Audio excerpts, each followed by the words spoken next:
সামনেই নির্বাচন এবং ভোট ডিক্লারেশন করে দিয়েছে। পশ্চিমবঙ্গে 2 দফায় ভোট হবে। সেই ভোট সংক্রান্ত হ্যালো বন্ধুরা, আজ আমরা সংবিধান নিয়ে কিছু কথা বলবো। সংবিধান পাঠের একটি অন্যতম ভিডিও। ভারতবর্ষ বিশ্বের একটি সর্ববৃহত্তম গণতান্ত্রিক দেশ এবং আমাদের দেশে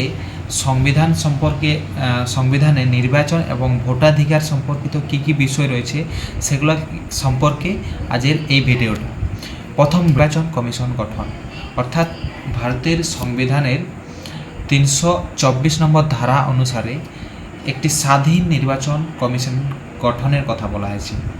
এই নির্বাচন কমিশন বা ইলেকশন কমিশন এর দ্বারা সংসদ, রাজ্যের বিধানসভার প্রার্থী এবং রাষ্ট্রপতি, উপরাষ্ট্রপতি নির্বাচন পরিচালনা, তত্ত্বাবধান সমস্ত কিছু এর দ্বারা নিয়ন্ত্রিত হবে।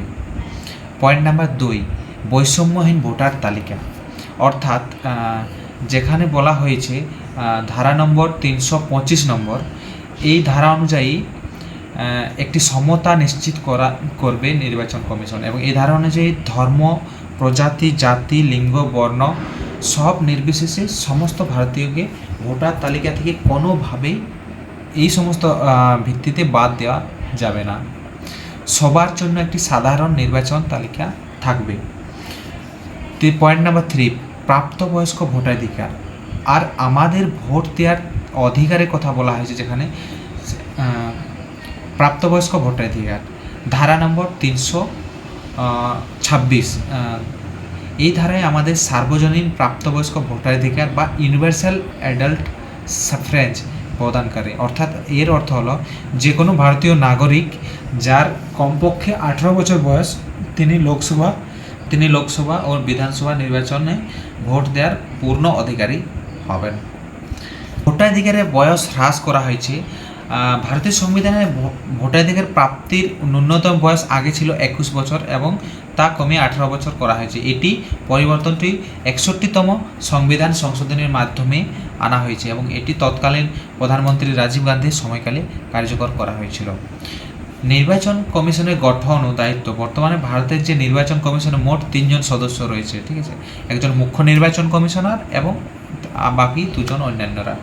নির্বাচন কমিশনারের প্রধান দায়িত্বগুলির মধ্যে রয়েছে ভোটার তালিকা প্রণয়ন করা, সংশোধন করা, রাজনৈতিক দলগুলিকে নির্বাচনী প্রতীকী প্রদান করা এবং সংসদ, রাজ্যসভা, বিধানসভা, রাষ্ট্রপতি, উপরাষ্ট্রপতি নির্বাচন সমস্ত এর নির্বাচনের পরিচালনা করা। রাষ্ট্রপতি নির্বাচন পদ্ধতি।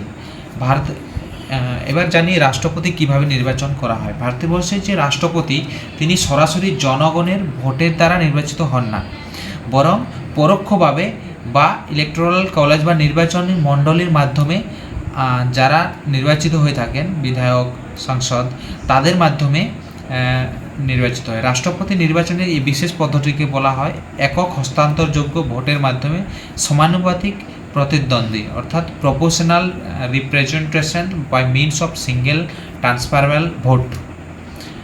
ঐতিহাসিক প্রেক্ষাপটে ভোটাধিকার।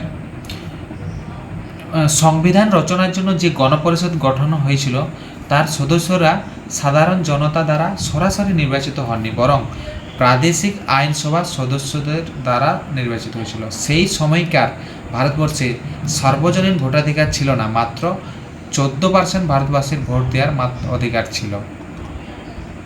সংবিধান নির্বাচনের এই শক্তিশালী অধিকার দিয়েছে, তাই সঠিক নেতা বেছে নেওয়া, ভোট দেওয়ার আমাদের সকলের কর্তব্য। এবং ভিডিওটি ইনফরমেটিভ মনে হলে অবশ্যই শেয়ার করে দিও বন্ধুদের সাথে।